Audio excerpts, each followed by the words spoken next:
World તમાકુ દિવસ નિમિત્તે ભરૂચ જિલ્લામાં ઓરલ કેન્સર સ્ક્રીનિંગ કેમ્પનું આયોજન। 31 મે વર્લ્ડ તમાકુ દિવસના અવસરે ઇન્ડિયન ડેન્ટલ એસોસિએશન દ્વારા ભરૂચ જિલ્લામાં વિશાળ સ્તરે મોઢા કેન્સર માટે ફ્રી સ્ક્રીનિંગ કેમ્પનું આયોજન કરવામાં આવ્યું હતું। આ કેમ્પ ભરૂચ, અંકલેશ્વર, રાજપીપળા, ઝઘડિયા, દહેજ સહિત કુલ 70 જેટલા સેન્ટરોમાં યોજાયો હતો। આ અભિયાનનો મુખ્ય હેતુ લોકોમાં ઓરલ કેન્સર અંગે જાગૃતિ ફેલાવી, તેનું વહેલું નિદાન કરવું અને અસરકારક સારવાર માટે માર્ગદર્શન આપવું હતું।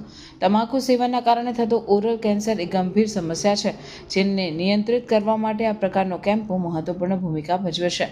આ કેમ્પમાં જિલ્લાભરમાંથી મોટી સંખ્યામાં નાગરિકોએ ભાગ લીધો અને તેનો લાભ લીધો। નિષ્ણાત ડોક્ટરોની ટીમે લોકોની તપાસણી કરી અને જરૂરિયાત મુજબ આગળની સારવાર માટે માર્ગદર્શન આપ્યું। 70 જેટલા વિવિધ સેન્ટરોમાં ઓરલ કેન્સર માટે ફ્રી સ્ક્રીનિંગ કેમ્પ અરેન્જ કરવામાં આવ્યા છે।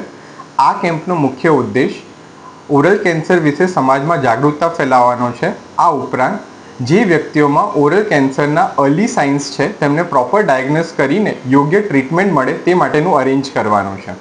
અત્યારે આઈડીએ ભરૂચ અને અંકલેશ્વરના મેમ્બર્સ દ્વારા મળતી માહિતી અનુસાર લગભગ 90 જેટલા વ્યક્તિઓનું ઓરલ સ્ક્રીનિંગ વિવિધ સેન્ટરોમાં કરવામાં આવ્યું છે અને આ કેમ્પને સારો પ્રતિસાદ મળી રહ્યો છે।